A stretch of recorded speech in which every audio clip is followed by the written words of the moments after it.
Bonjour, voyons comment personnaliser la mise en page de vos documents.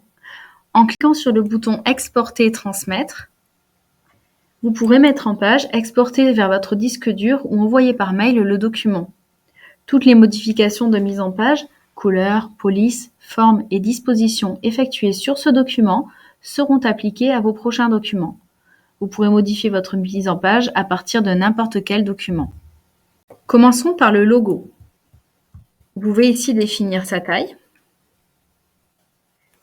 sa position sur la page, gauche, centrée ou droite. Vous avez aussi la possibilité de choisir un logo différent en cliquant sur Modifier mon logo et en allant le chercher dans votre ordinateur.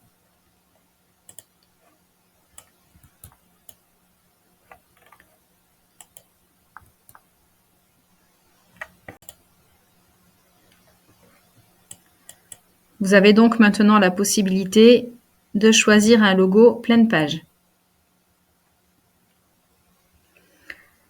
Allons sur l'outil des couleurs.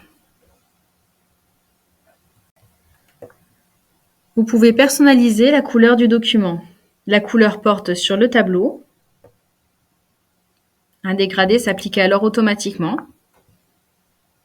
Sur le titre du document et des sous-titres, si vous le choisissez dans les options de mise en page et de tableau.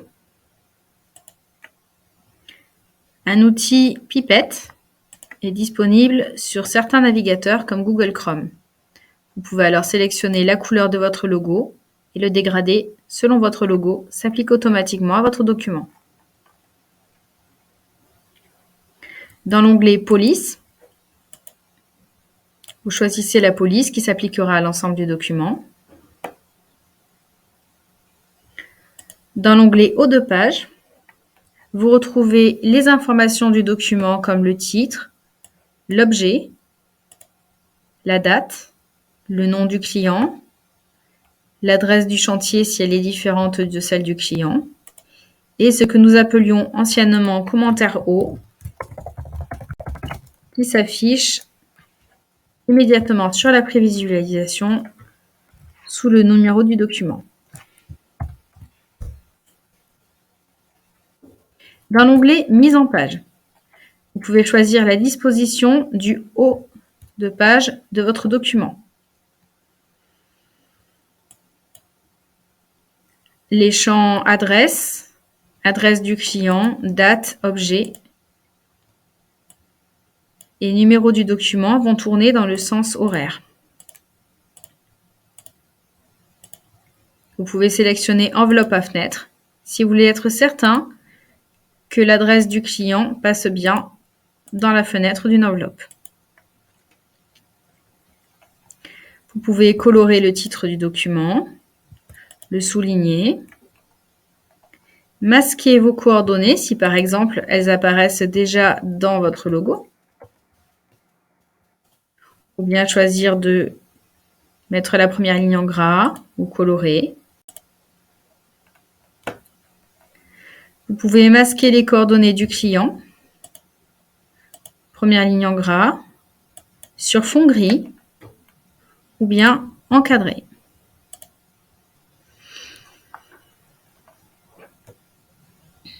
Dans l'onglet Travaux, vous pouvez sélectionner la forme du tableau.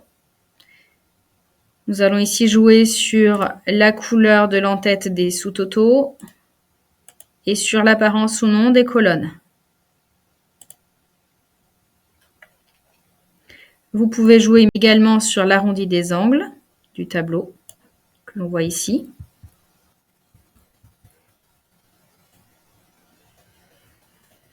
Et les options d'affichage que vous connaissiez déjà précédemment, afficher les lignes de travaux ou non, afficher le détail des TVA, le sous-détail posé fourniture pour chaque ligne de travaux, les taux de TVA pour chaque ligne de travaux et masquer les prix.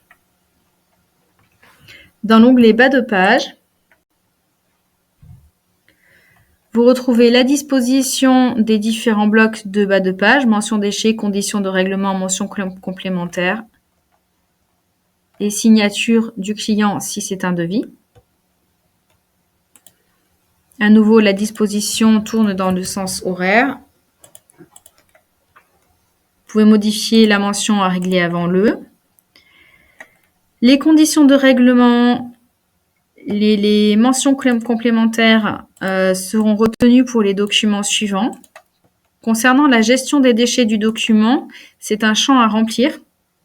Donc, vous pouvez mettre le nombre de mètres cubes pour le document en cours. Et au document suivant, les mentions déchets seront à nouveau réinitialisées. Si vous souhaitez modifier le texte par défaut pour le compte, vous cliquez sur « Modifier le texte par défaut » et vous arrivez dans les paramètres du compte. Vous pouvez par exemple supprimer totalement la mention déchets si votre entreprise n'est pas concernée par ces types de mentions.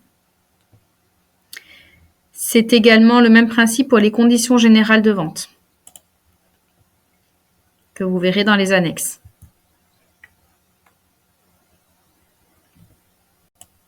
Dans le pied de page, vous pouvez choisir automatique ou donc qui reprend les coordonnées du logiciel ou personnalisé. Et vous pouvez choisir d'afficher ou de masquer les certificats. Dans l'onglet Annexes, vous pouvez joindre une attestation de TVA simplifiée à la suite du document, ainsi que les conditions générales de vente. Si vous modifiez les conditions générales de vente dans ce champ, ce sera modifié uniquement pour le document en cours. Si vous souhaitez modifier les conditions générales de vente pour votre compte, il faudra cliquer sur « Modifier le texte par défaut », comme pour les mentions déchets. Donc, c'est à faire une fois et ce sera retenu pour les documents suivants.